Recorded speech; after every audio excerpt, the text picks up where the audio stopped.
Let's go! Let's do the show. See messages to God.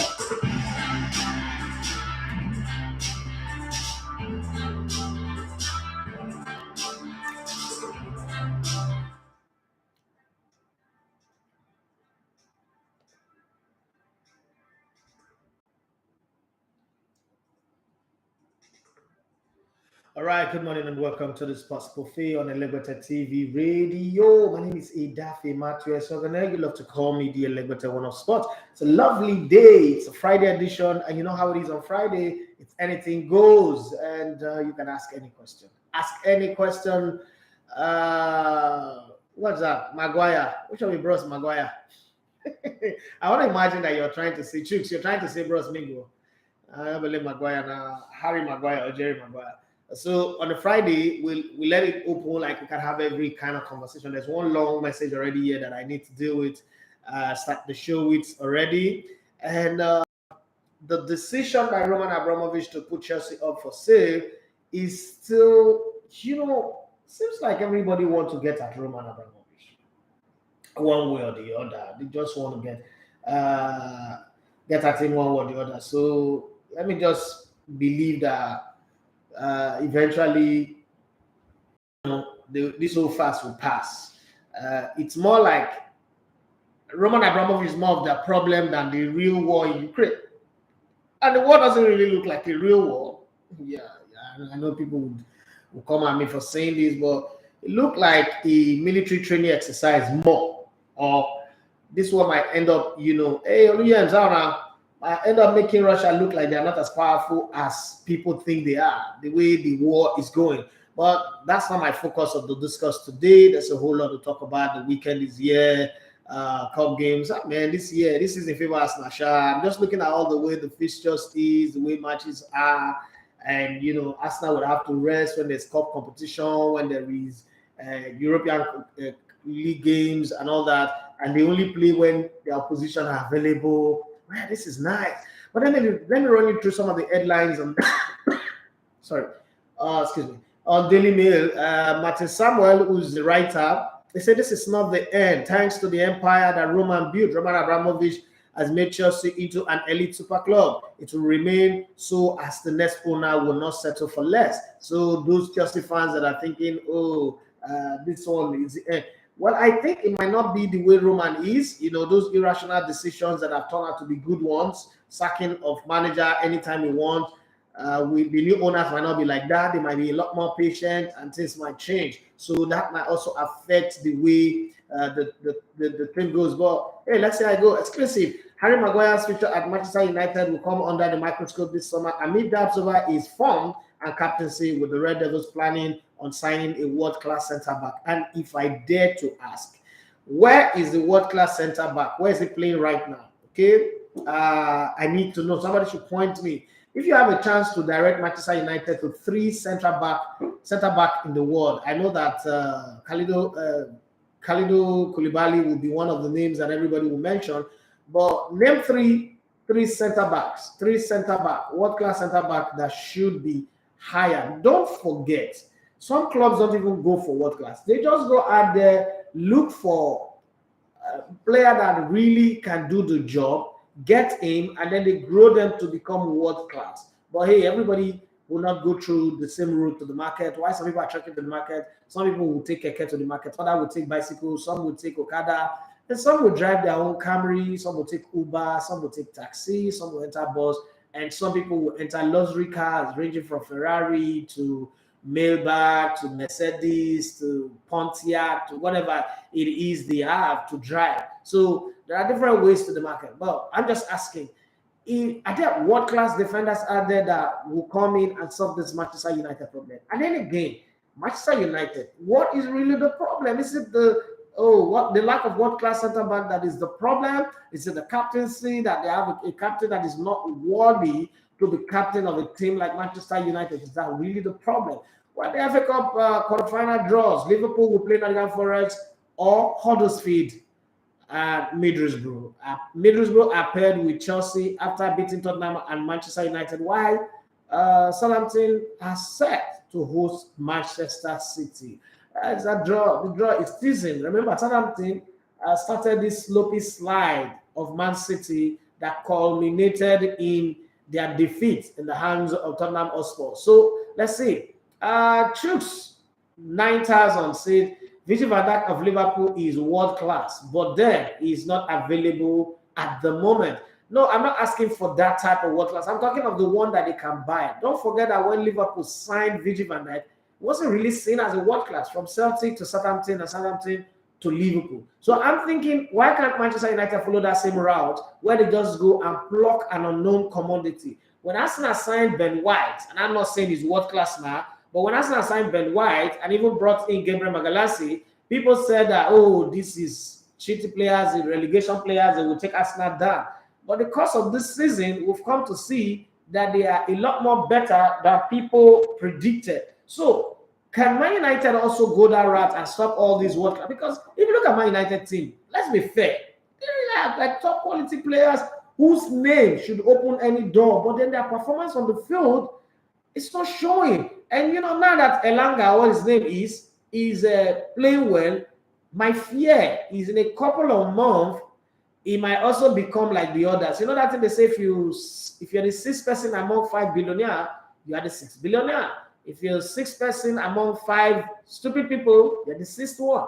So the way Man United players are playing mediocre football, this guy will either force them to improve or eventually fall to their level. So what's that thing that is making players be like that at Manchester United?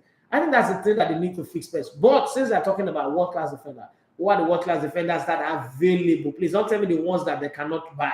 The ones that are available that would be willing to cross for wherever they are and come to Manchester United. It can be outside of the Premier League anymore. CJ Oyebuchi, okay, says, Senior man, I believe that the captain they gave Maguire is putting a lot of pressure on him. Because when he was at Leicester, he was a good defender. That's another case in point. You just raised one of the thoughts that have been in my mind. But Maguire was not really this bad at Leicester. Like, bad. The way we see him now, like, oh, he's not good enough. And it's not like his responsibility is, oh, he also needs to go forward and score. The way you have the fullback now, they need to go forward and create chances. All what he needs is to just defend. And at Leicester, he was defending well. But right now, he's, I don't know, really pretty much very terrible, okay? And sometimes you can say that one terrible player in the midst of other terrible player is terrible. It's a collection of terrible players. One average player in the midst of 10 top quality players is also going to be top quality. So looking at this, is it a case of everybody at Manchester United are terrible? There is no need. Over £2 billion spent on players, 13 different managers, 21 trophies, and almost 1,500 Premier League points. Roman Abramovich, 19. Roman Abramovich will not collect any money at all from the sales. He would collect money, actually. It's his business. He will collect money. So it's net and gross, right? So he's saying that net is what they would give to other people. So you look at it somehow, you can say that he would actually collect money, but then it's the net and gross calculation. You know how they do these things. They will definitely collect money. You can't just sell the club for free and put that money for charity for what now? That's what they said the club. Chooks 9000 said, bros, Man United don't have such time to start grooming players to become world class. Remember, they haven't won a trophy. Now that's the real problem. That they don't have time means they will keep making mistakes. Don't forget that they say divided attention causes a lot of tension. And lack of a clear-cut plan can cause you more problems. They haven't won a trophy in a long while. They are seriously under pressure to produce results. For who? Produce results for who? If you focus on Man United rather than trying to impress what the media and the fans and the ex-players will say, you would have time. Okay? Let me take this one from let them go for Umtiti of FC Barcelona. Definitely that's Mr. Paulo B trying to sell one of their players that he does not like. Dave Paul Obi Ihe Jirika, thank you very much for that message. But do you really think, guys, do you think Umtiti is better than Harry Maguire right now? I'm not shitting on him, on Umtiti, but I'm just thinking, where does he rank? Umtiti over Maguire? Does that really? I don't know. You guys should tell me what you think. This is our show. We're doing this together, so everybody needs to have their say on this matter. It's not just me alone. I need to get your say. Okay, Sam for Christ. Okay, 12 says, being a captain comes with more responsibilities. I guess that's what he wanted to say. There is a need to find a psychology suitable for these players, Maguire inclusive. But I think that the club have their team of psychologists. The club as big as Man United would definitely have its team of psychologists. How they are using it and how it turns out to impress to the point where they get result is another thing. On YouTube, I have Divine Tonkeye. It said, good morning, the elevator one of sports. Good morning. Man, you can try out Olisenda, Chidozie Awazim, and Kelvin Akpoguma. Now, I'm going to choose my word carefully so that the next word that comes out of my mouth does not create the kind of controversies that will be like, oh, Nigerian players are not always good in your eyes. So let me just say thank you very much for your contribution.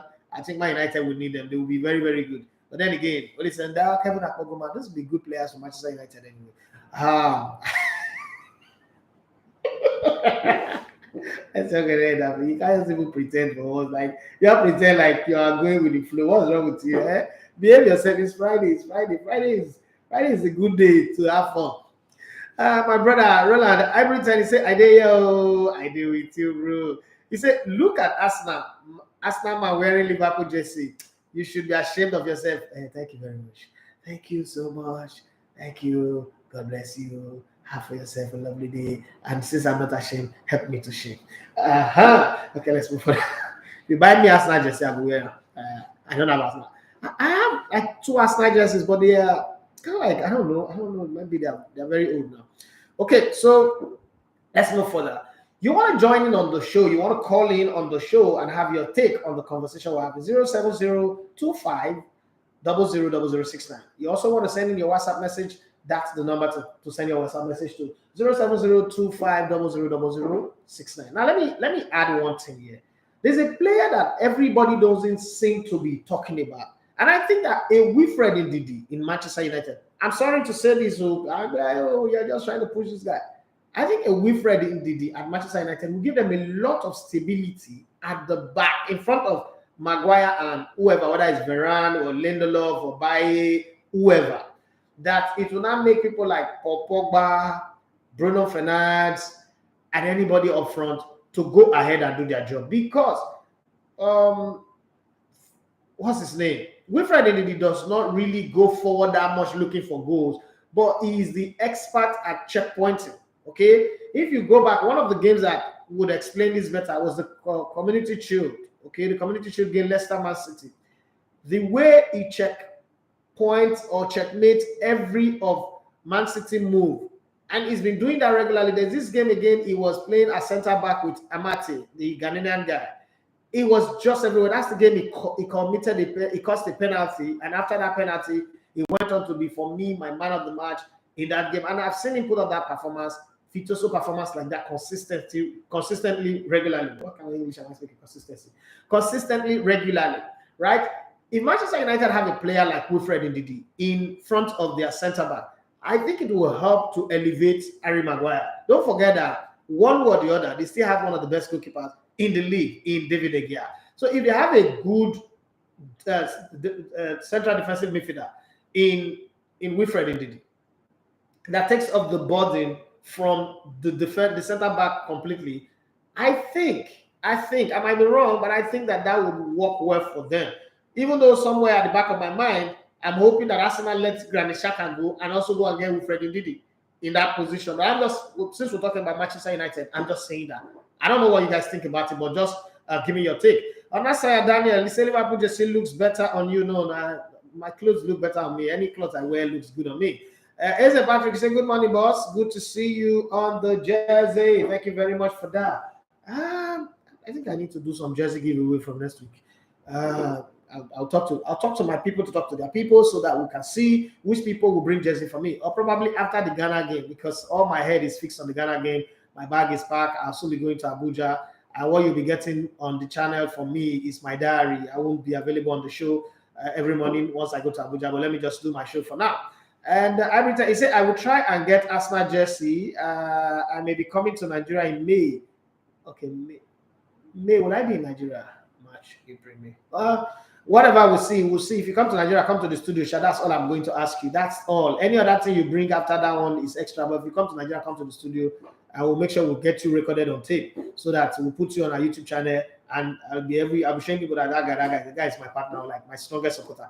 Okay, so prepare yourself to come into the studio. Even if I'm not around, Emmanuel Sebastian will be here to do a show with you. I guarantee you that one. Okay, so look forward to seeing you. And that's it. And I think Indeed needs to look for another agent. Look at Franck Kessie of Ivory Coast. His move to FC Barcelona from AC Milan is almost a done deal. I also think so. And I spent the last couple of weeks speaking with some guys who manages Wilfred Ndidi, and I don't want to jump into any conclusion yet, but I think our players should be picky about people who manage them. Look at their history first. What have they done? Who are they managing? What are they doing for those players? I think that Wilfred Ndidi, and I'm not saying Leicester is not a big club, but I think Wilfred Ndidi have done enough. I mean, Mahrez did what he did and moved. Not everybody is going to be Vardy. Vardy is the son of the soil. He wants to stay there. We understand. Mahrez did what he did, he moved. Some other players have done what they've done, they've moved on. I think it is time for Wilfred Ndidi to move. Yes, he didn't win the league with them, but he won the FA Cup with them. It is just done more than enough, not just done bad enough, done more than enough to move from Leicester to a bigger club. Maybe it might not be Man City because, you know, the way Pep Guardiola sets his team, maybe his choice of defensive midfielders are always going to be Latino, whether you're from Brazil or you're from Spain or somewhere, Portugal, I don't know, but I don't want to judge. I don't want to think the way my mind is trying to force me to think. But I think that Wilfred Ndidi is a perfect fit for a club like Arsenal. It's a perfect fit for a club like Manchester United. Might not be the Chelsea kind of player. I also think that he could fit in very well if Real Madrid are trying to replace Casemiro. I think it will fit that very well as well. I also think that he could do a good job in Juventus and improve his techniques if he goes to Italian league. Bayern Munich, he also could fit into that Bayern Munich team. It's just that he's not as fast as the rest of the Bayern players, and Bayern likes to play players that can fit into multiple positions, and Wilfred Ndidi can fit into multiple positions. Let's not forget that he started his career as a centre back, so he can easily slot into centre back and do well, and he can also play very well in that defensive midfield position. Two positions that are very close, but are technically very different from each other in terms of execution. But either ways, I think he's good enough for those positions. Let's go further than Ume Ikip. He said Liverpool versus Leicester City in the play. Yes, it was the Liverpool's. Yeah, it was against Liverpool where he cost the penalty. But that game, Ndidi was on play. It was incredible. It was that game where you like, man, I salute you, Wilfred Ndidi. You are the man. Like you give him all. You give him all of the salute because of what he did. Every time they say Man United definitely need a Wilfred Ndidi kind of player. I think when I was signing Cristiano Ronaldo, I remember tweeting saying that if I have the money that they want to use to pay Cristiano Ronaldo with the players that they have, with everything that they have in the Arsenal, where I'll put my money is signing Wilfred Ndidi, and that would be like the signing of the season because Man United at that point had everything to compete for the title. But unfortunately, they did not. If you look at Man United this season, the problem is not with scoring goals, but it's the fact that they are leaking a lot of goals. And if you look at the way they are leaking a lot of goals, is that the channel, their own Suez Canal, does not have controls and regulation. And the person that could have taken care of that their Suez Canal leading to the defense line is somebody like Wilfred Ndidi. He could have put what Jorginho does for Chelsea or, Kovacic when he plays and the rest of them, help them to put a funnel, a sieve that decide what goes through and what doesn't go through. But unfortunately, Manchester United made that mistake. And I do hope that they get Billy Joseph. It's been long I say that name, and it's been long I heard that name. I say good morning, Daffy. Good morning to you. Every time he said, I heard Aston Villa wants Wilfred. I don't want him to go to Aston Villa. Why would you leave Leicester and go to Aston Villa? Let's be very honest here. It doesn't make sense. Johnny Gaffa, he say, I read Ndidi, but personally, I don't think he is good enough on the ball, technically, for a top 4 team. Really? I think it's good enough. I think Wilfred is good on the ball. And especially, see, think about it this way, that he's playing with players who are not really as technically gifted as the top 14 set of players. I don't think Rodri is better than Wilfred Ndidi. That's me. I don't think Rodri is better than Wilfred Ndidi. If Rodri can play for Man City, then I think that Wilfred Ndidi can play for any of the top 14. That's my opinion. But I don't disagree with your position as well. I respect it very well. AC Patrick said, boss, I asked this question some time ago. Why is it that once Nigeria players get to a point, they tend to remain there? They always don't go that one step further. I don't know what the issue is. I think that, so I was having this conversation with some group of friends, because sometimes I have people like football think tank that I used to sharpen. You know how Bible say iron sharpeneth iron. You need to have people that you argue some things with. You can even throw up a blind argument and hear people's thoughts.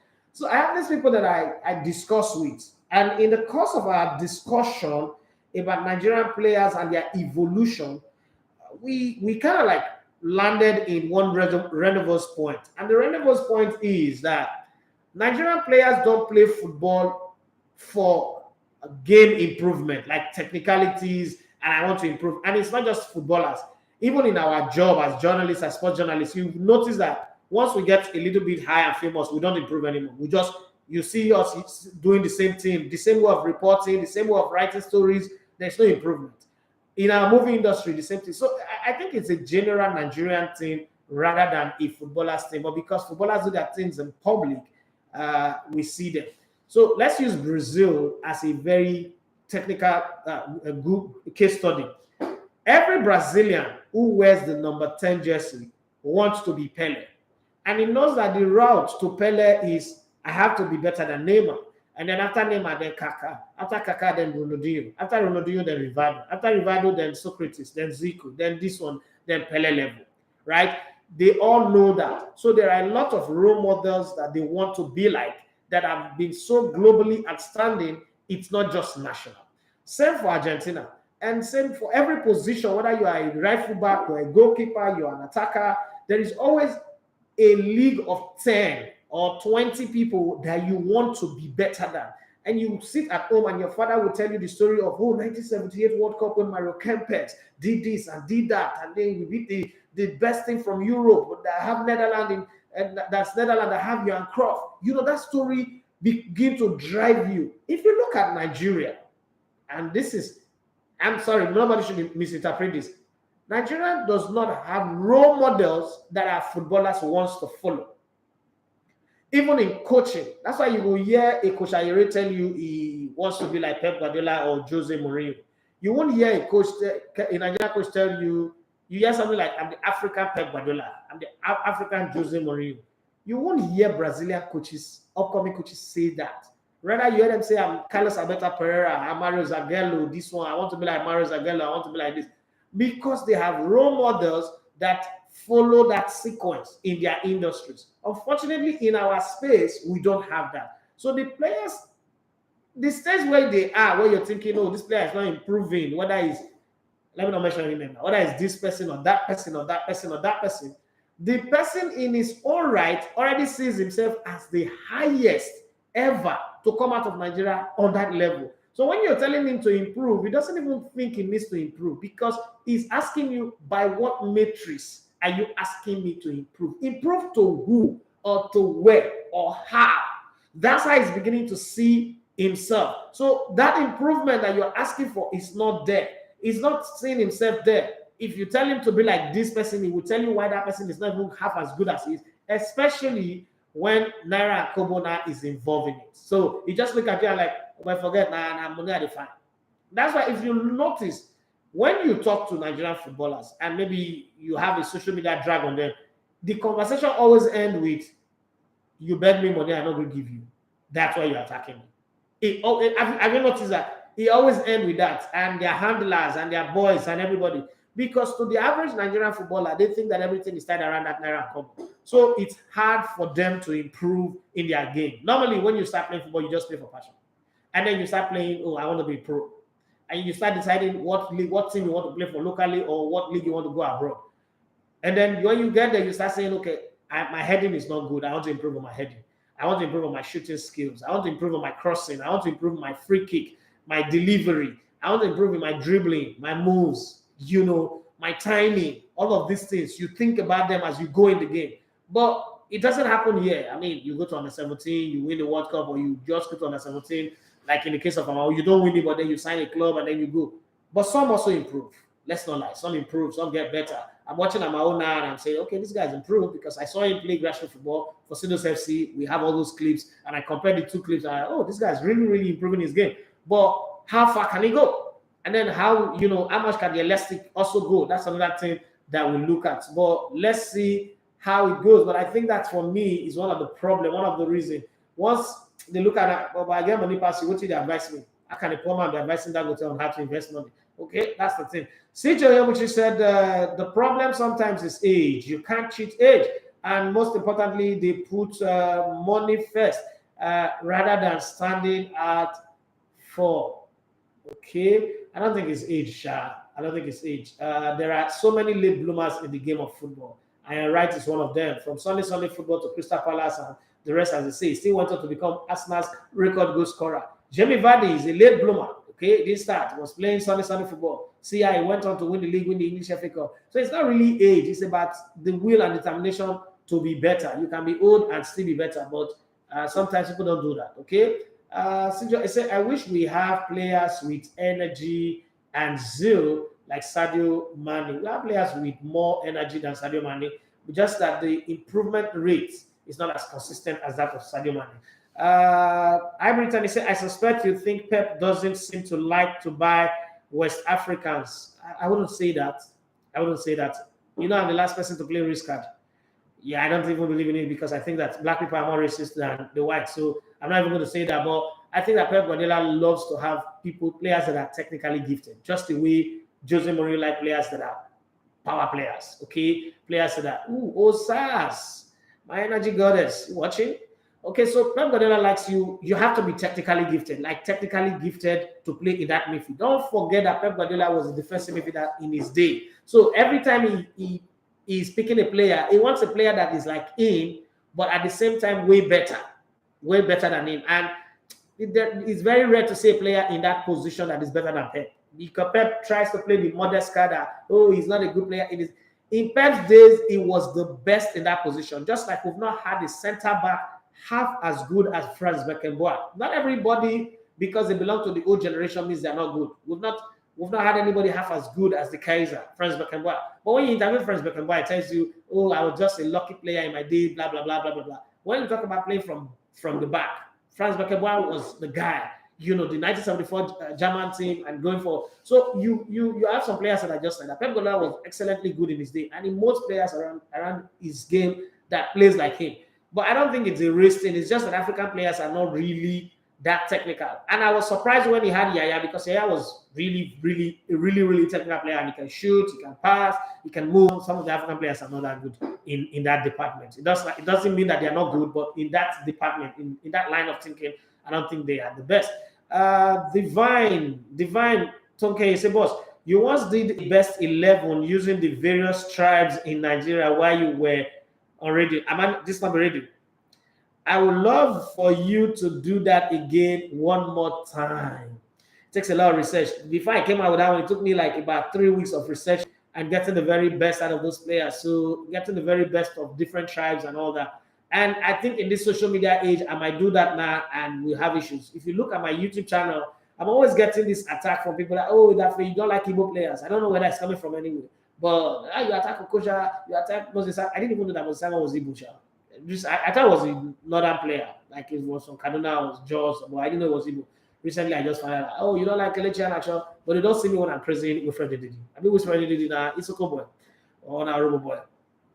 But I get that. But I don't think I'll work on it and see if I can do it. Ogumi Itunji said, I feel if Wilfred was a white man, the English media would be all over the place shouting his name. No, I don't think it's a white man thing. Okay? And the reason why I'm saying this is because I have first-hand experience with this Ndidi in particular. So I'm not going to generalize. I'm going to talk about Ndidi. Ndidi likes to be conservative, and there's nothing wrong with it. Ndidi does not believe in pushing his narrative or forcing his narrative down people's throat. Unfortunately, His industry is not supposed to be like that. So he doesn't have a team that really highlights him. Now, the position he also plays is a position that needs extra shout. People need to do extra shout. It's like when you play FPA, people hardly pick N'Golo Kante because their statistics don't really favor him, and they are not people. I remember Mesut Ozil have to get a team of 25 people together, set up a website that was always updating you his assists, his goals that he scored, the chances he created, and all that. Wilfred Ndidi does not have that kind of a team. It's not about the English press. It's about what you give them to work with. And if you don't give people something to work with, there are too many people that they are going to give attention. So it's not a white or just a fact that Wilfred does not offer people anything to work with. And in these days of digital marketing, nobody does anything for you for free. That's not where whether you are English or you're not English comes in. If they are caught between the choices of promoting Declan Rice, who's an Englishman, and Wilfred Ndidi, who's not an Englishman, bro, they will focus on Declan Rice, because Declan Rice in the next future, when he retires, will work in their media easily. Wilfred Ndidi, when he retires, will come to Africa. So there is no return on the investment put in him. So they are going to be minimal investment on it. Try to understand that all of this thing is long term. I want to promote you. I'm promoting you to what end, to what benefit? What am I going to get out of it at the end of the day? If it doesn't look like I'm going to benefit anything out of it, whether financially or on the long run investment-wise, I'm not going to invest in you. It's as simple as that, okay? Sincha Yabuchi on Instagram said, do you think Kanu, who is technically gifted, can play in Pep's team? I've not seen Pep Guardiola play anybody like this, like Kanu. And there is hardly any player like Kanu again in the world. But what I can say is, why I think he cannot play in Pep Guardiola's team is in his movement. You have to be technically gifted, but you have to be full of movement. Kanu Wako does not have that. It's not a shuffle king. He doesn't have fleet foot. So he would struggle because Kanu Wako is like a barber chair. He's like a, what do I put it? His brain works like 10 million miles ahead of everybody. Okay, technically on that level, but his foot is analog. So it's got a digital brain with an analog foot. So I think sometimes that might affect him if he plays for for Pep Guardiola, because the player that is close to Kanu but a bit faster is Kelechi Iheanacho, but he didn't make it in Pep Guardiola's team, even though he had the best goal per minute ratio, but he couldn't make it in the team. But if you see somebody like Gabriel Jesus able to play for Pep Guardiola, Kanu Wako is 1 million times better than Gabriel Jesus. You see, he could play. Mahrez is not as slow as you think. Mahrez is a deliverer. His crosses from wide is good, and he does something that only he knows how to do, close to what Giggs and Overmars used to do with fast pace. The thing with Mahrez is he does that thing on the side, and he's not on the center.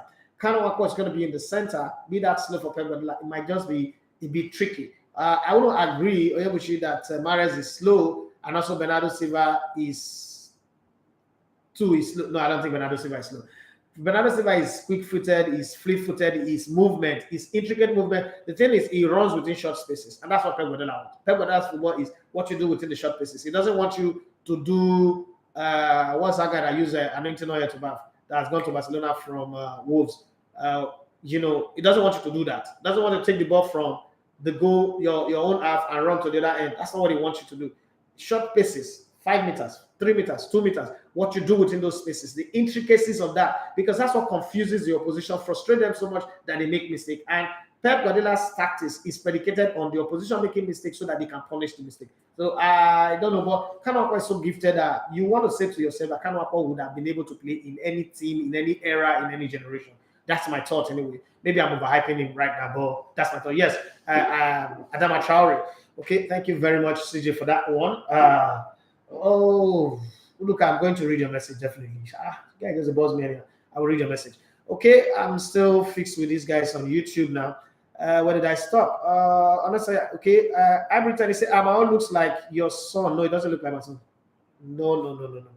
My son looked very different from how you say Amao look like my son. Stop now, shoe. Oh, my son Michael and Amao no now. Come on. Ha. Why does it strike me that Kelechi Iheanacho is the type of Nigerian player that typifies the Nigerian player who picks fight with people because of money?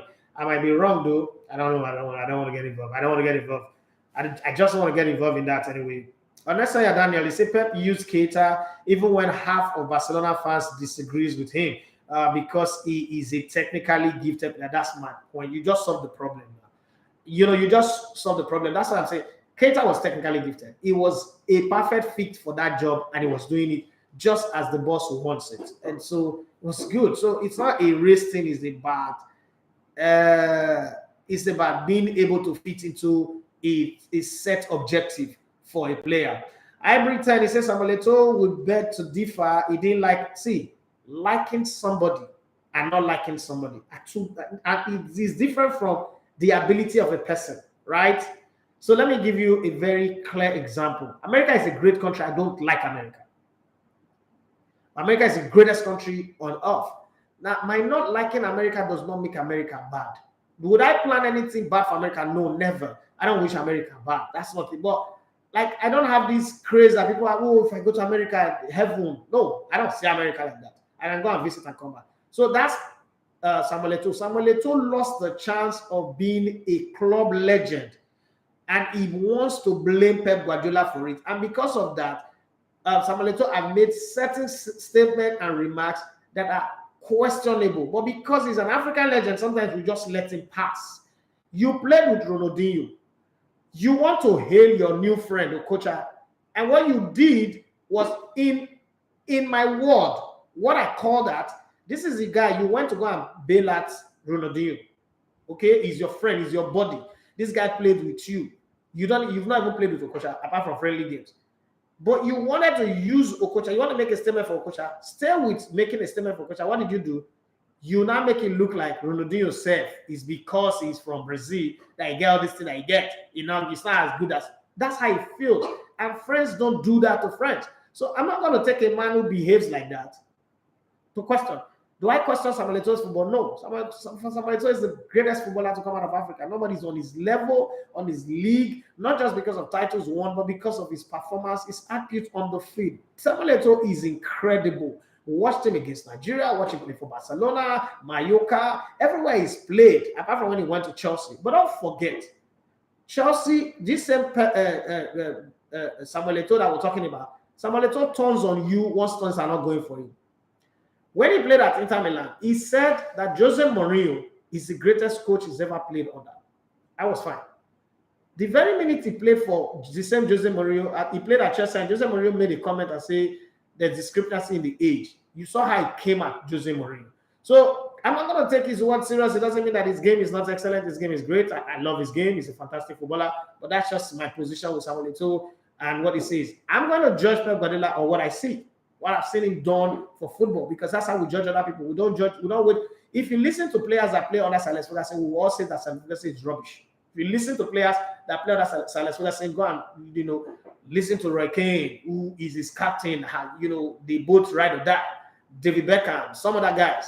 The same people who praise him have also come to put up scattering remarks. Does that make Alex Ferguson say that? No, it's not. He's a great coach. And I'm going to stay with that. If you talk about Alberto Zaccaroni, if you talk about Otmar Isfield, you talk about Marcello Lippi, Mario Zagallo, talk about all of these coaches, there are people who will come out here and tell you shit about them. But at the same time, I'm going to judge them by their performance, what I saw them do, and how great they were. And I'm going to stay there. I'm old enough to know football enough that I'm not going to take Samuel Eto'o's comment, because once the comment is going to be biased, it's hard for me to take it. You are speaking from a place of anger, not a place of being objective. So that's hard. So whether I agree or you not agree, Samuel Eto'o, that's his business. Ezra Patrick said, well, I hope integrating overseas players will help the mentality. I really believe Nigerian players have what it takes to challenge the best. Okay, we're waiting for that time. Ibrita said Finidi is a Pep Guardiola player. Yes, he is. Yes, he is. Finidi is a white man in a black skin. Ezra Patrick, he said just in Shakhtar Donetsk coach killed in the Russia-Ukraine war. Sad to see that. I saw the headline. Sad to see that. Everton Benura is also a Pep Guardiola. Yeah, Benura is. Celestine Babayaro also is. Sondolise is. Those guys will play for Pep Guardiola team any day, anytime. Ogun Debola Oluwafemi Taye is a Kelechi idea. Ian Asho is not giving chance this season. Daka is playing ahead of him. The question you should ask yourself is, how did Daka come? Because Daka is not a white player. If it was a white player, I'd say, oh, racism. How did Daka come and overtake him in that team? Meanwhile, yeah, when you talk about Kelechi Iheanacho, it's like we're talking about a god. And I think it's also contributed a lot at Man City. But I mean, at Leicester City. But then there's just this thing that I always say. Thank you very much, Johnny Gaffer. There's just this thing that I always say, that in football, yesterday's result will not help you for today's opportunity. That's football. You can like a broadcaster as I used to be. Those things that used to make them hate me when I was in Brilla is what now they not love about me now that I'm here. But let me be very honest with you. In football, it's not like that. You can score a hat-trick yesterday if you flop today by today's failure. You can win 10 titles yesterday, and then if you flop this season, people will judge you by this season's failure. That's why people like Messi, people like Cristiano Ronaldo, people like Pep Guardiola, people like Jose Mourinho still get judged. Football, they don't give you a pass. Okay, don't worry, let's have 5 bad seasons before we judge him. No, it's instant. The judgment is instant. It's a very brutal industry. So I think Kelechi needs to know that and understand that he's improving himself every single day, and then we're fine with whatever he puts on the table. But if he doesn't do that, then somebody's going to come. And don't forget, when you're at the top, think about this, even in general life, not just in football now. I remember when I started in media in 2004, I was a bloody nobody. I didn't have good breath control. I didn't have good pitching control. You know, I didn't know how to modulate when I'm talking. I didn't know how to combine reading, talking on the microphone. I was always like, you know, I was all over the place. But I listened to people and I was like, why can't I be like this person? Why can't I be like this person? And then I mastered all of that. I used to stand in front of my mirror like 2 hours, stand in front of my mirror trying to do this. I hold my comb or powder or my perfume bottle, and I'll be doing all that thing. You know, try to pitch so that I'm okay. I don't do this. I used to do that a lot at the beginning. I remember when I started, and they were laughing at me. Nobody was telling me it was bad, but because I was recording myself, when I now started listening, this is not sounding like the way Deji Motoyibo was sounding, or the late Deji Tinubu was sounding on what's that they are showing in the morning that Sterling Bank was sponsoring. So Sports Vision. And I was like, I need to sound like these guys. I even need to sound better like Tommy Smith, like Yais Miali, like Derek Ray, you know. And I grew, and now I'm here. I can control. I've seen a man when a man lose it. So you that is up, you've got to do everything. Every day is a new beginning, it's a new start. You got to do everything to beat yourself. Be better than yourself of yesterday, but that's not enough. Look at the people that are your competition and see the speed with which they are coming. With momentum, a Camry would do 100 meters faster than a Ferrari. With momentum, understand the line, the word momentum. What do I mean by momentum? If the Camry is already coming, already running top speed, and it gets to the starting point and run, and then the Ferrari starts, before this Ferrari will transition from gear 1 to 5 or 7, the Camry would have reached that place. But if they are going to start on equal footing, no momentum, the Camry will not see the back of the Ferrari. Ferrari would have gone there, come back and park. The Camry is still going. So most time in football, is that momentum that's the game changer. When you have momentum, a small upcoming player will clear the dark. That's why Nottingham Forest will beat Arsenal, not them out of the Champions League. The FA Cup. Did I say Champions League and Arsenal in the same sentence? Yes, I'm sorry. It's a mistake. Not them out of the FA Cup, and maybe this is being prophetic. I'm prophesying that Arsenal will play in Champions League next season. You know, but on a normal day, Arsenal shows up with his full squad and they are ready with their full squad and they're playing, Arsenal just might beat them. So that's the way it is with also fighting for place. The guy who's sitting on the bench is not happy that he's sitting on the bench. He wants to take your space. If you don't handle your steering well and you don't keep it, somebody else is going to take it. Honestly, and I say it does not have to be that skillful on the ball to excel. Positional discipline, ball winning, and retention are the basic skill a DM needs. I agree. But you see in football today, they judge you beyond basic. Wan-Bissaka is one of the best defenders in the Premier League on the side. But people don't judge it by that. They judge it by Trent Alexander-Arnold's and Robertson's ability to add assists to the game. So sometimes you don't just do basic anymore. You need to do more than that. Back in the day, just go Oh, well, thank you very much. Say self-motivation. That's it. And that's my brother. That's my big brother. The best better food maker in the whole of Lagos. So if you're doing anything, if you're on Instagram, you better follow him. Everybody one of Udu Kingdom. Okay, so what he said, and that's it, self-motivation. You don't have to say, oh, the basic is what is required. Back in the day, 2004, when I came into media, you don't need to do Instagram live, Facebook live, or YouTube live to be live. Just go on air and be talking on radio. If you like, you tune to the frequency. You like, you not tune to the frequency. Now people judge you based on numbers. You know that if they want to employ people in media, now they ask you how many followers you have on Twitter, on Instagram, on Facebook. That's why they hack people's accounts. Okay, so you have to change. Know the times that you are in and make a paradigm shift to be able to fit into the competition. It is not just you anymore. There are 1,000,001 people. I remember having a conversation with my former chairman when he was saying that we are very lucky. We have talent and everything. And I said, sir, you have a challenge of your time. In your time, there are only 3 broadcasters in the whole of Lagos. You, Amid Adio, and one other person. Just 3. So people can listen to you, people you have your feed in. In my time, I have over 40 people talking sports at the same time. That's 1. 2, in your time, people do not watch the game. You come and tell them what happened. So if you lie, they will follow you. They will accept it. But in my time, the people that I'm broadcasting to, they watch the game more than I do. Because how many eyes do I have? How many matches I'm going to watch? Some of the matches I'm only based my opinion on what I read. So in your own time, you can lie that Amokachi played a game that he did not even dress for. People will believe you because nobody's watching Everton. But in my time, I can't even make a mistake in pronunciation of one word. Somebody will call me. In your time, people don't call into the radio to tell you, hey, shut up there. So we have our generational difference, but you have to be able to invent yourself, to be able to be a leader in your space. And this has nothing to do with just playing football or talking sports. It's in everything that we do. It's in everything that we do. And we've got to be ready for that. That's just the truth. Johnny Gafar say, yes, you're right. I'm not saying, but the mention says DM are very competent on the ball. They are different from the Roy Keane era. Even Roy Keane era was a bit competent. Vieira was very competent on the ball. It's just I didn't have long range of passes. I pretend Samuel Eto'o is a great footballer and highly intelligent. 100%. I agree with you. I'm not going to argue that one. Remy TV concept. They say if you can remember what happened between Egypt and Ghana during 2014 World Cup qualifier second leg, you would understand that Ghana are too tough to beat when they meet tough team. Can Nigeria make it? The question now is can. When you ask that question, can, if you put can in a sentence in any question, the answer will always be yes. Nigeria can make it. Ghana can make it. There is nobody who cannot make it in this situation. But as a Nigerian, I am biased. Not only that, I'm a Nigerian and I'm biased. I have a film, a $1 million production that I'm doing that is tied, the nucleus of that film that is tied to these 2 games. So I cannot give you an objective answer, Remy.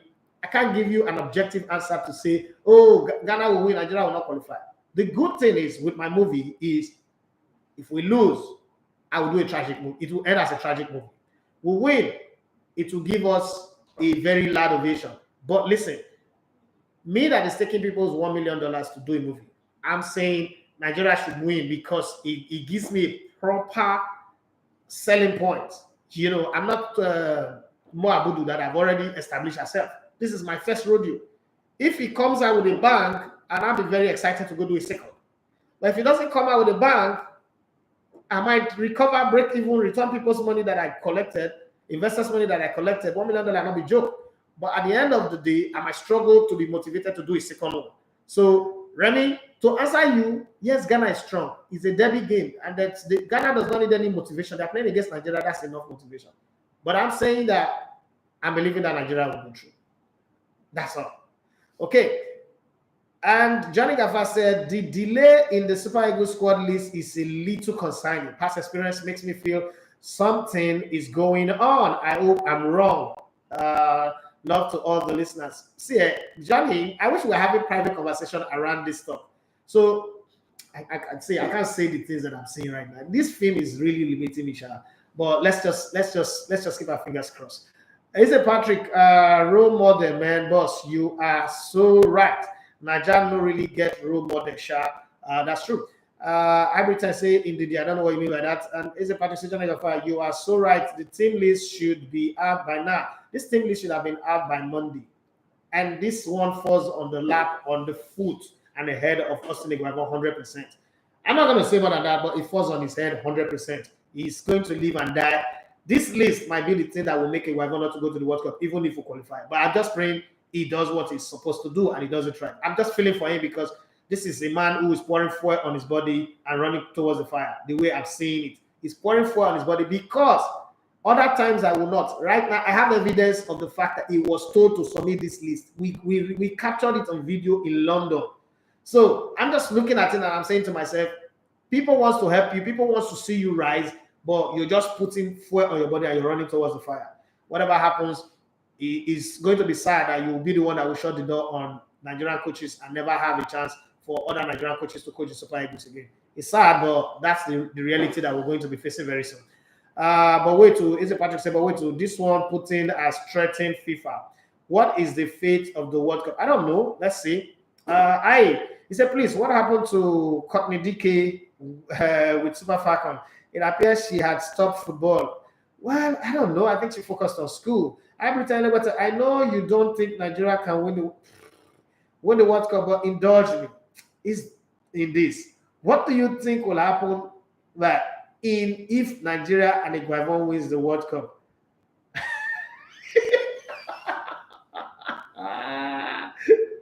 I don't know, say you play fantasy like you done to the word Cinderella. That's the problem. You done to the word Z word, like too much Z word with your family, your wife, and see.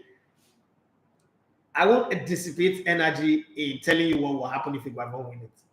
Nigeria cannot win the World Cup. Nigeria does not have a team that will get to the semi-finals of the World Cup. Nigeria cannot win the World Cup right now, and we might not have it in our lifetime. So I'm not going to stress myself trying to analyze what would happen. Again, let's get past that. Okay?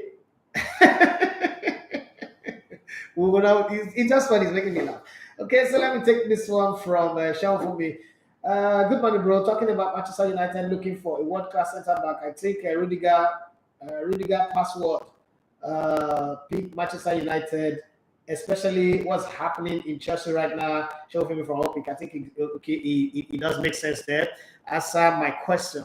See as bros distress, they cannot win the World Cup. We cannot win it now. No. Okay, this one is Oyedika from Owerri. Oyedika said, good morning, Nida.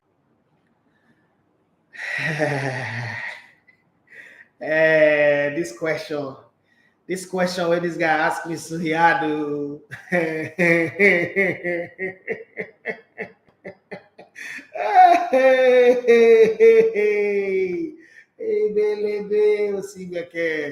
Okay, so Patrick, okay, every accomplishment starts with the thoughts. Okay, you didn't own the show by happenstance. I agree with you. Unless I done this guy constantly made me laugh. Unless I done I say I hope we don't get to see sentiment over merit in the Super Eagles list. Players like Ekon has not been playing at all since the Nations Cup. It started with an idea. So listen. Every idea that materializes into a product that the world sees also goes with commensurate work. As a matter of fact, an idea that turns into a result have more than 1,000,000% of hard work put to it. So the question here is, do we have the mentality and the work rate that matches it? So look at every team that have won the World Cup.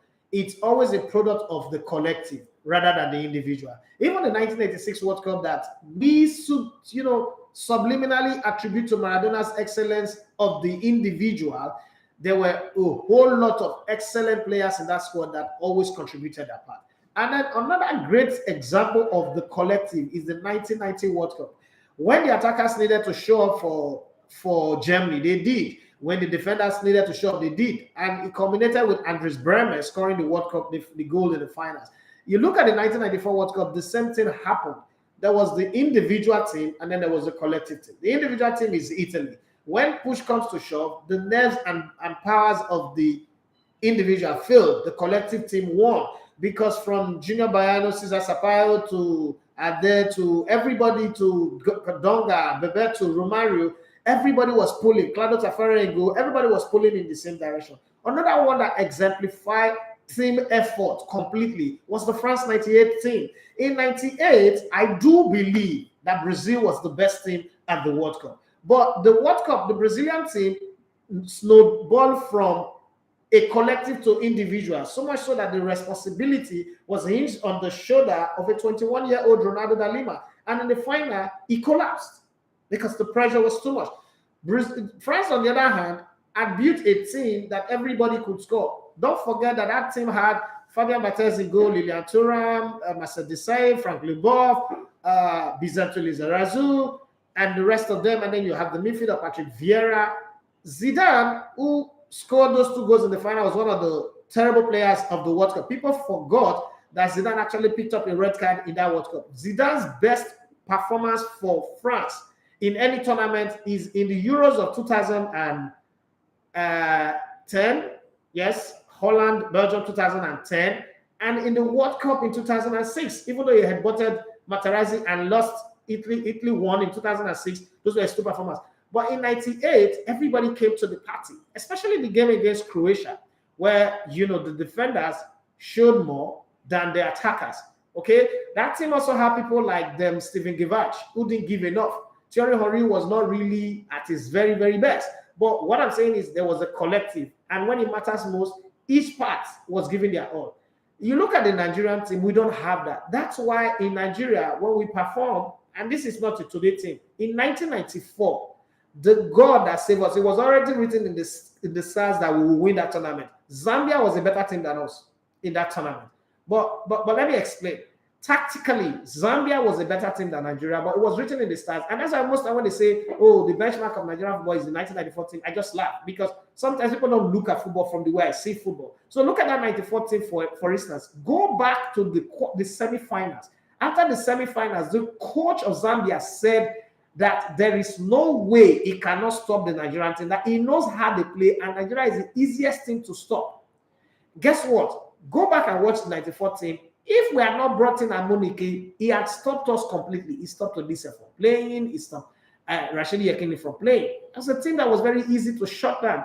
And it made it easy for me to not see how we were shut down in 94.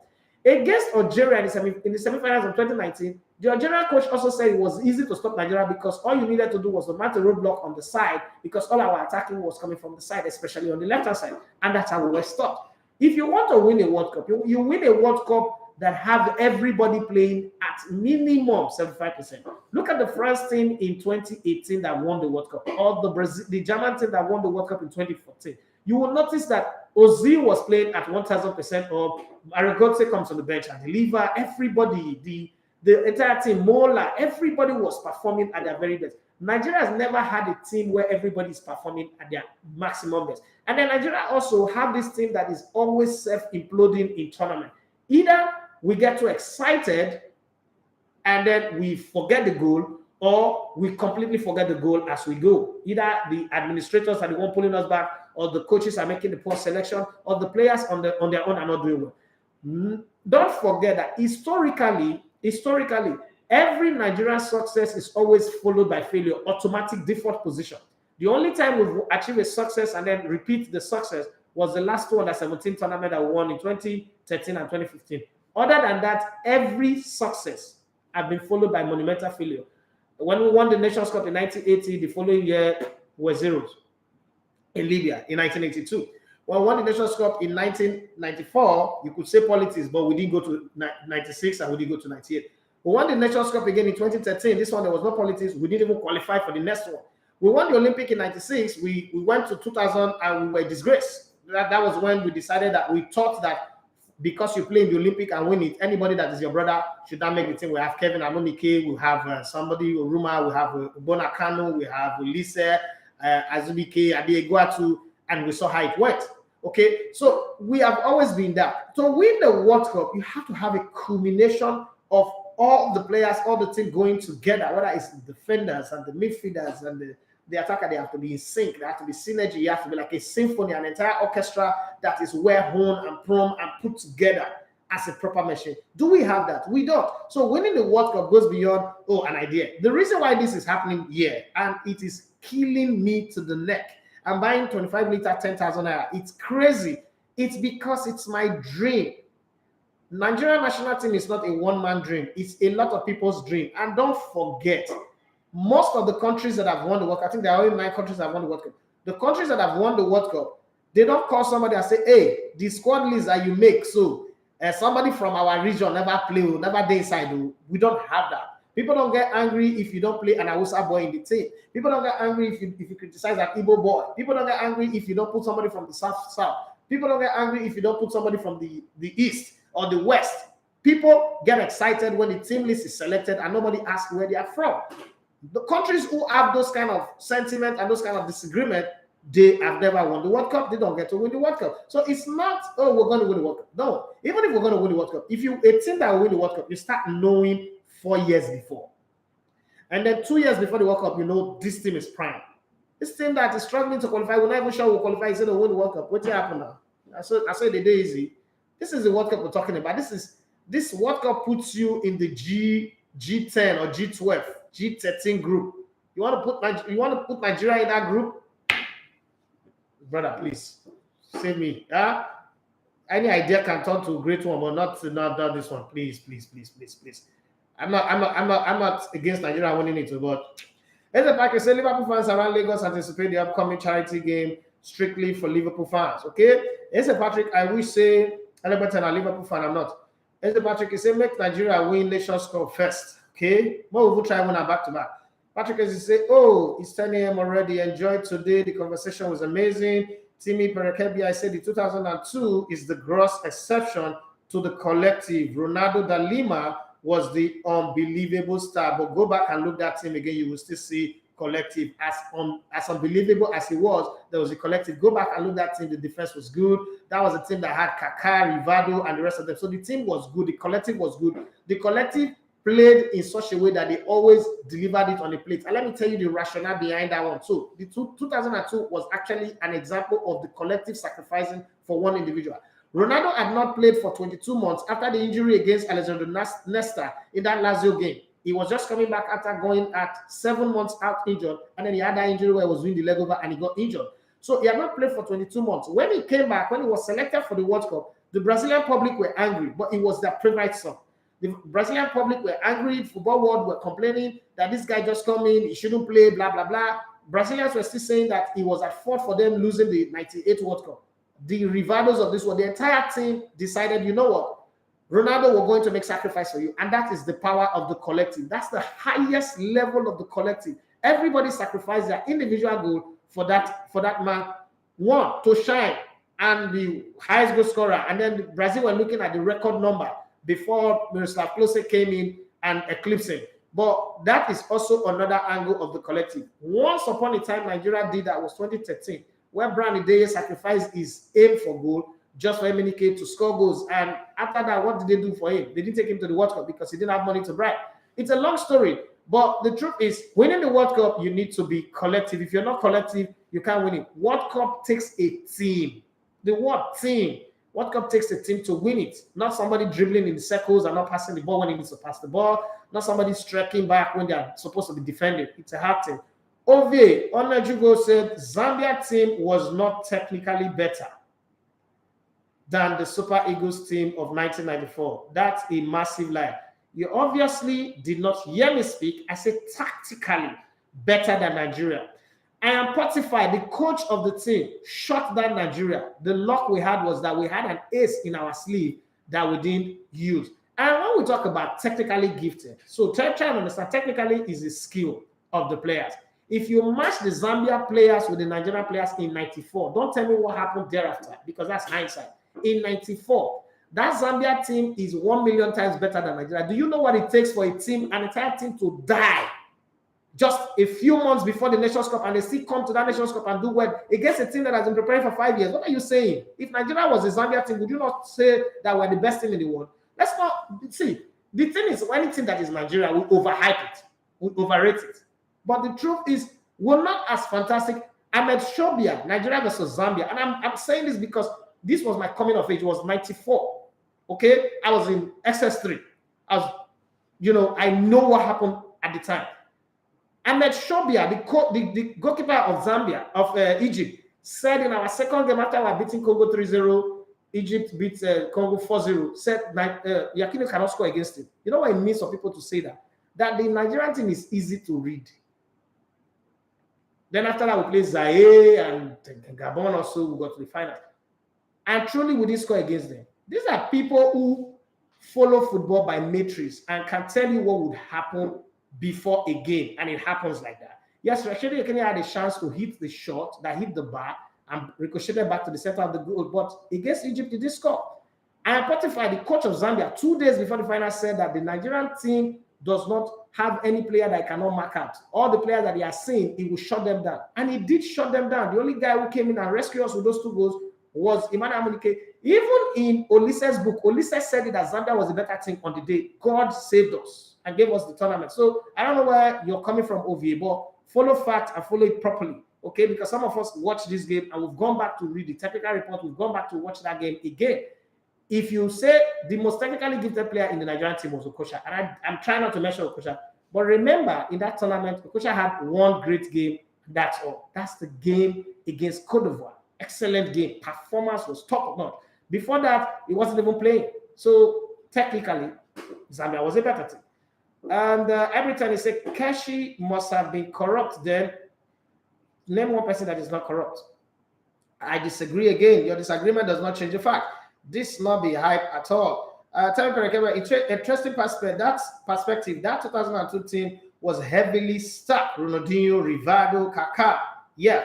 Obviously, Nigeria number 3 versus Nigeria 3-0 versus Gabon. Nigeria 0-0 versus Egypt.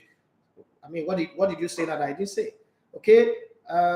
Okay. Then judge the finals by how we play. We were actually in that final. We were saved by S breath. They hit the bar twice. That's where luck comes in.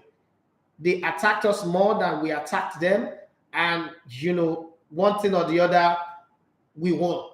We're happy that we won. I'm not saying that team is bad. I'm saying that team is great. But a team that had its entire team die in a plane crash and come back and play in the final African Nations Cup with a 1-year gap, my brother, that's a great team. I won't even write that team down one bit. That's a very, very great team, and I'll celebrate them all the time. But we're 10 minutes past the time that was supposed to end the show, and I'm going to stop here. Unfortunately, OVA, next time when you put in this result, you should put the Zan result side by side and tell us what you think on both sides. But guys, we gotta go. Unfortunately, my guy that asked this question about YouTube, the question is so big that if I start to talk, I'll do the show for 1 hour. I'll chat to you, or probably next week we'll talk about it. Thank you very much, everyone, for being on the show today. God bless you. I love you guys, and it's been great on YouTube. So, says, which team are the current G10 in the world for now?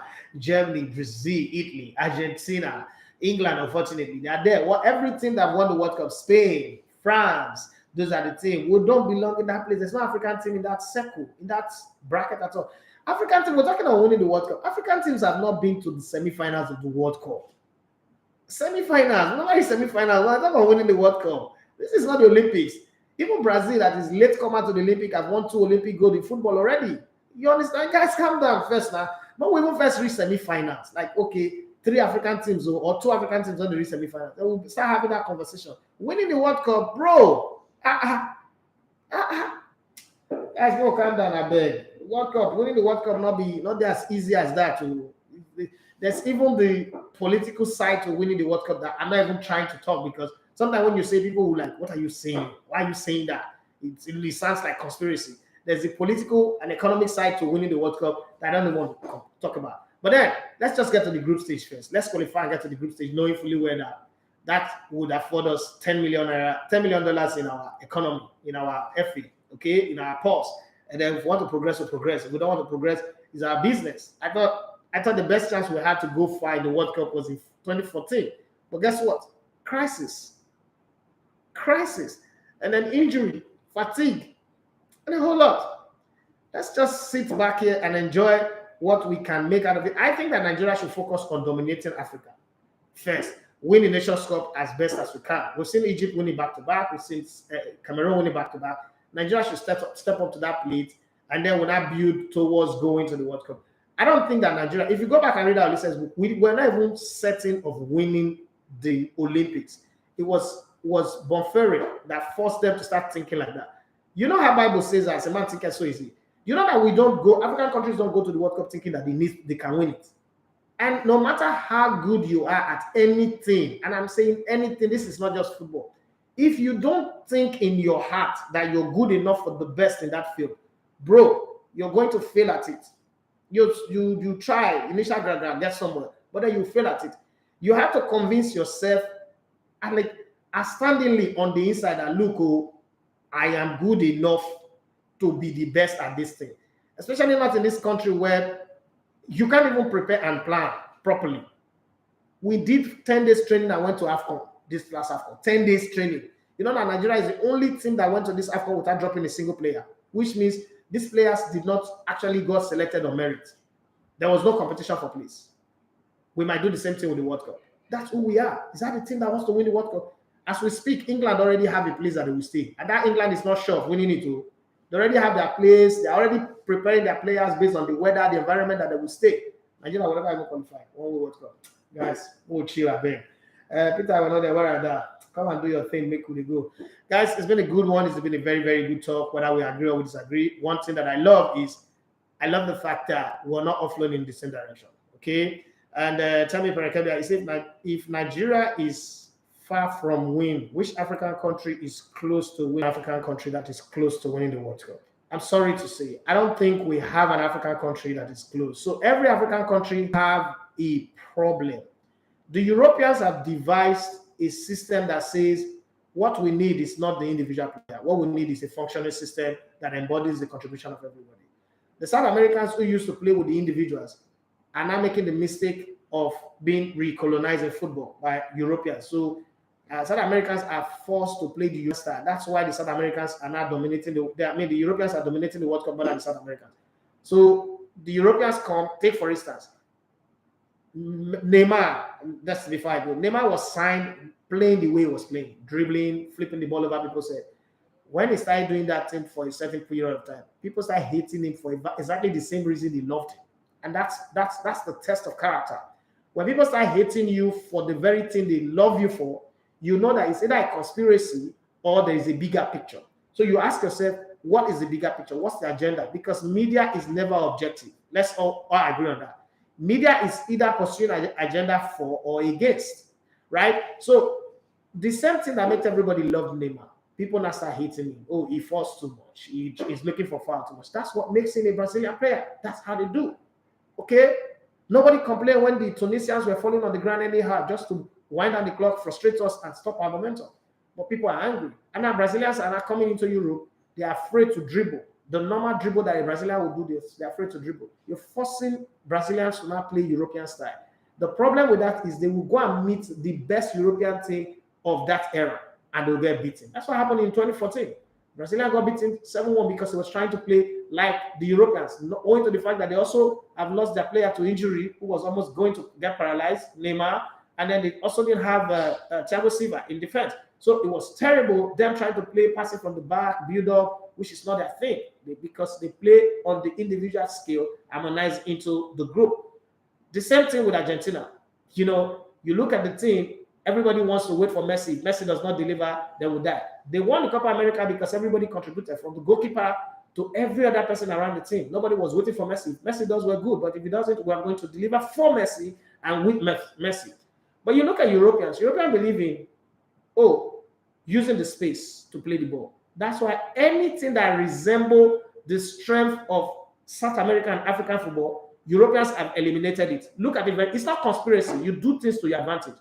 Africans used to play to the width, use the wings, and destroy the opposition because we are good with speed. We run very well. We play to the width. What has European football done? European football has eliminated that completely. They know that our defenders are not as intelligent as European players that are grown from academy. So even if we play our fullback to play as wide men, we cannot go and cross the ball with precision perfection as European players will do, as the Robertson or the Trent Alexander-Arnold. So look at it very well. We play wing back, but not really as perfect as their own, right? So that's elimination. The big picture is when you go to national team, you can't do it. What are we doing here? We now decide we don't want to play with wingers again. Instead of us to improve our wingers, we rather change. We don't want to play wingers anymore. Let us play 4-3-3 like them. because it's their style. Brazilians, the strength of any South American team, whether it's Brazilian, Chile, Uruguay, or Argentina, is the number 10 position. What have Europeans done in the last 10 years? In the last 10, 15 years, they've eliminated the number 10 position. They made the number 10 so redundant that you don't need to be a number 10 anymore to play football. Rather, the most powerful person in football is not the deep lying midfielder. I don't know if you're getting it. And look carefully across Europe, they don't give that position to teams like African players or South American players anymore. When you have Fernandinho, they quickly go and bring in Rodri. I'm showing you, I'm expanding this to the bigger picture. So what makes Africa powerful is their wide players. Let's collapse playing wide players so that Africans will forget how to play in their style. What makes South American players South American football very powerful is the number 10. Let's eliminate the number 10 position so that they cannot get in the zone. Right? The way they say in basketball, you need a powerful center to win the ring. So you eliminate the number 10 because of South Americans, you eliminate the 7 and 11 because of Africans. And then you play the European style, intricate passing, plenty passing, and then you score your goal. Africans does not have that time to develop their game in that space. When the best of African footballers go to Europe, if they are midfielders, they quickly alter their position. Oh, Mikel Obi is going to be a fantastic creative midfielder. No, let's play him as a defensive midfielder so that he forgets his ability to be creative. Let's alter his DNA, his football DNA. He forgets his ability to be creative. This thing sounds like I'm crazy, like what I'm saying is crazy. But look at it carefully. Look at it carefully and correct me if I'm wrong. Which other player? Yaya Toure is going to be the leader of the gang. Let's frustrate him and make him unhappy. Every time a European player is playing up front, you put somebody next to him to make the game easy. Oh, they brought Didier Drogba. Let's force him to play our style. Let's not pair anybody with him. Let him walk like a Jackie and die here. But then when he goes to Cote d'Ivoire, he can't repeat that because the Africans don't play the way we play. So there's a problem. He's a great player for Chelsea, but he's just an ordinary average player for Cote d'Ivoire. This thing is systemic. These people think 10, 15, 20, 25 years ahead of you. You only plan. Well, like Africans, the way we plan our football is the same way we plan our politics. Everybody's shouting, want to take over from the old guy. 4 years leading to the election, you don't have anybody that will take over. 6 months of election, one clan will just show up on social media and say he wants to be president. What have you been doing for the past 4 years? What has Africa been planning? To win a World Cup, you plan, you prepare, you set up a strategy. You blindside the opposition. That's why France set up Clairefontaine. That's why Italy set up their own. The Netherlands set up their own. And everybody, you have to have a setup. England saw that other people are playing well, top-level football right now as we speak. What's my point with this is if you want to win the World Cup, you set out with a set objective, a plan that enables you to win it. You don't go to the World Cup with an idea of by chance, by accident we win. You can't win the World Cup like that. And that's what Africans do. And on that strength, we will never win it. I'm sorry. So that's where I stand on the matter. Until I have somebody who can convince me that we'll set a plan in motion. Don't forget that you're thinking of winning the World Cup where your best players are developed by the Europeans. Wait now. Let's see how they develop our players to enable us to win the World Cup. It could be a long conversation. It could be a topic for another day. This is something we can focus on to talk maybe for the next show. But currently right now, boss, guys, Africa, we're never ready. Football is not just the act on the field. Football is science. Football is economical. Football is a lot of things. There is politics, the intrigues that goes behind the scene. And something as small as the referee that was appointed for your game can make you not to win a tournament. Something as small as that, as, oh, the way this team is going, we need a referee to call them to sight. Something as small as that. The decisions they take behind the scene is even bigger than the decision they take on the field of play. But hey, a lot of people will not agree with me on this one. And I quite accept it because most of the things that I'm saying right now does not fit the narrative that you have been given. It's like, I remember a couple of days ago, I was in a conversation. I just said something to the group. I said, what if we wake up one morning and find out that the whole Bible was a lie? And everybody was looking at me as church people. Look at me, how dare you? How do you say that? I said, but it's just a question that I ask. What if at the end of the day, the Bible was a lie? What if Jesus was not born in a manger? What if all these things? What if Jesus was born in Nigeria? But This white narrative wants to make us feel like this is how it is. What do you want? How would you feel? But it's football, right? The reason why I talk with this much authority publicly about it is I've been in the system long enough. I'm 44. I practically have given 30 years of my life to this game. And I think at some point I should be good enough at it to be able to say it and say, okay, you know what? If I'll make enemies from saying this, I should make enemies. But I know that this is the truth because I have evidence to back the procession and the transition. Have you noticed that when I was growing up, I wanted to be like Finidi George. I wanted to be like Humphrey Jeba. I wanted to be like Dukudi. You know that there's not a single Nigerian player growing up that wants to be like another Nigerian. Recently, question was thrown at Truth Ekong. He's the captain of the Nigerian national team. He doesn't know how many African Cup of Nations we've won. Question was thrown to Alex Iwobi. And now this is not me rubbishing them, but this is me just being honest with you.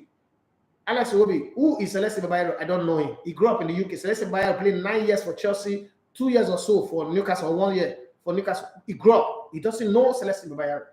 Who plays for the national team and doesn't know their national team heroes? And you want to win the World Cup? Seriously? And yeah, let's just leave this matter. Let's move further down and pray that, oh, Africa one day, Nigeria will get to the quarterfinals, and then the World Cup is now expanding. We will get to semifinals. That's all the politics. There are 52 countries, 54 countries in Europe. There are 54 countries in Africa. How is it that Africa produced 5 countries to the World Cup and Europe produced 13? Have you asked that question? And then so there are good countries in Europe.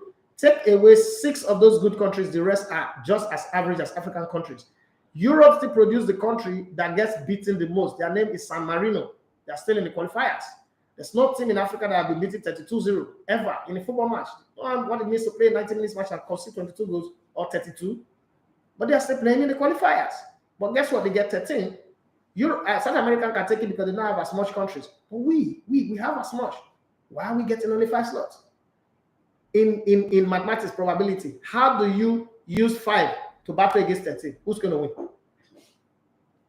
Think about all of these things. These are not true to you, but look at the numbers properly. They say numbers don't lie. Is that not what I was told when I was growing up? Let me give Peter another the chance to do his thing. Guys, thank you very much. It's been an extended version, but sometimes it's like that.